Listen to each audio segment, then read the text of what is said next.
Assalamualaikum, saya Rianti akan menjelaskan tentang peran zakat dalam menstabilkan perekonomian makro Islam.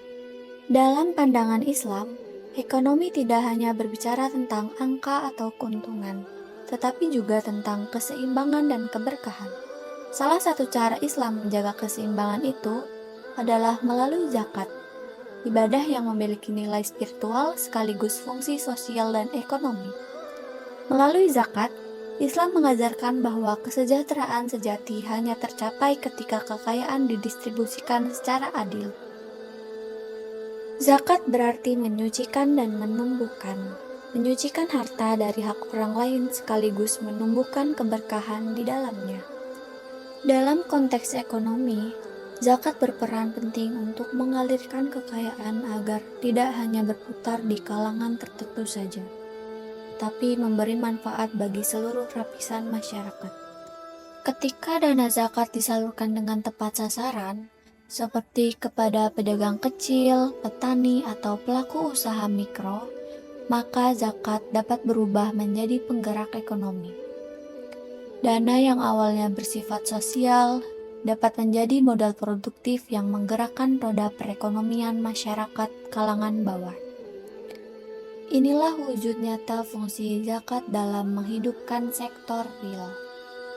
Zakat juga memiliki peran penting dalam menjaga keseimbangan sosial.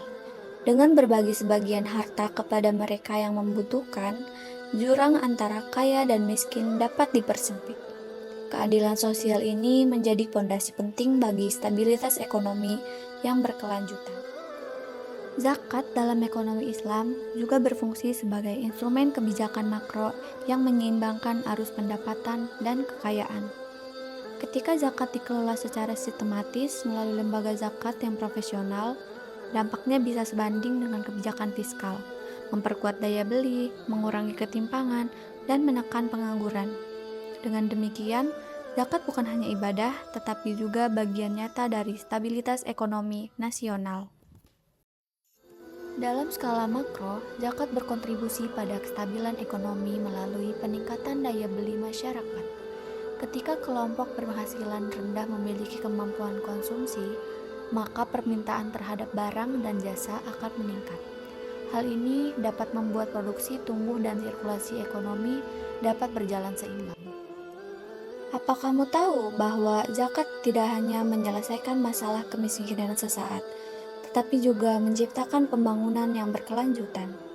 Melalui pengelolaan zakat produktif, penerima zakat dapat menjadi pelaku ekonomi yang mandiri, bahkan suatu saat bisa menjadi muzaki yang menunaikan zakatnya sendiri. Di balik peran ekonominya, zakat membawa pesan spiritual yang mendalam. Ia menumbuhkan rasa empati, solidaritas, dan tanggung jawab sosial. Ekonomi Islam melalui zakat tidak hanya membangun kemakmuran materi, namun juga membentuk karakter manusia yang berakhlak dan berkeadilan. Jika setiap umat menunaikan zakat dengan kesadaran penuh, maka kesejahteraan umat bukan hanya cita-cita, tapi akan menjadi kenyataan. Zakat menjadi keseimbangan ekonomi, memperkuat solidaritas sosial, dan menghadirkan keberkahan di setiap aspek kehidupan. Inilah wujud nyata ekonomi Islam yang adil, stabil, dan penuh rahmat bagi seluruh umat manusia. Cukup sekian, wassalamualaikum warahmatullahi wabarakatuh.